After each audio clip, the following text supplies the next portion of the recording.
Hello, Milwaukee. It is good to be back in the great state of Wisconsin.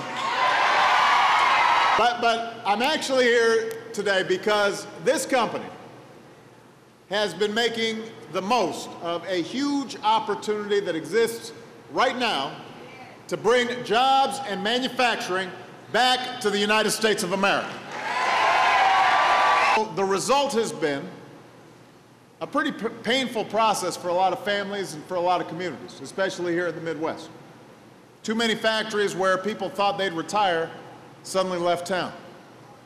Too many jobs that provided a decent living got shipped overseas. And now the hard truth is, a lot of those jobs are not going to come back. In a global economy, some companies are always going to find it more profitable to pick up and do business in some other part of the world. That's just a fact. But that doesn't mean we have to just sit by and settle for a lesser future. That doesn't mean there's nothing we can do to create new jobs and restore middle-class security here in America. There is always something we can do. When I took office, a lot of UAW workers here, you guys remember this. When I took office, the American auto industry was on the verge of collapse. And there were some folks who said we should let it die. With 1 million jobs at stake, I refuse to let that happen. Today, the American auto industry is back, and General Motors is once again the #1 automaker in the world. Over the last few years, it's become more expensive to do business in countries like China. Meanwhile, American workers, we've become even more productive. So when John Hebner was at the White House in January, he told me how it makes more business sense for Masterlock to bring jobs back home here to Milwaukee. For the first time since 1990, American manufacturers are creating new jobs.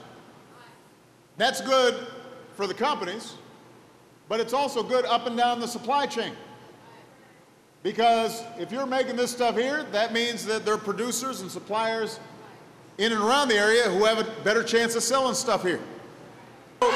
2 years ago, I set a goal of doubling U.S. exports over 5 years. With the bipartisan trade agreements I signed into law, we're on track to meeting that goal, ahead of schedule. It's not fair when foreign manufacturers have a leg up on ours just because they're getting heavy subsidies from their government. So I directed my administration to create a trade enforcement unit.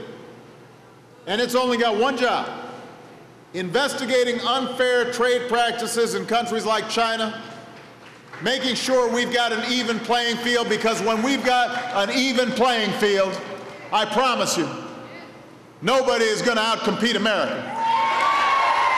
We've got the most productive workers on earth. We've got the most creative entrepreneurs on earth. Give us a level playing field, we will not lose. So that's why it's so important for the companies investing in training programs and partnering with nearby community colleges to help design courses and curriculum so that when workers show up, they're already ready to hit the ground running. That's why I've asked Congress to join me in a national commitment to train 2 million American workers with skills that will lead directly to a job. We need to give more community colleges the resources they need to become community career centers, places that teach people the skills that businesses like Masterlock are looking for right now.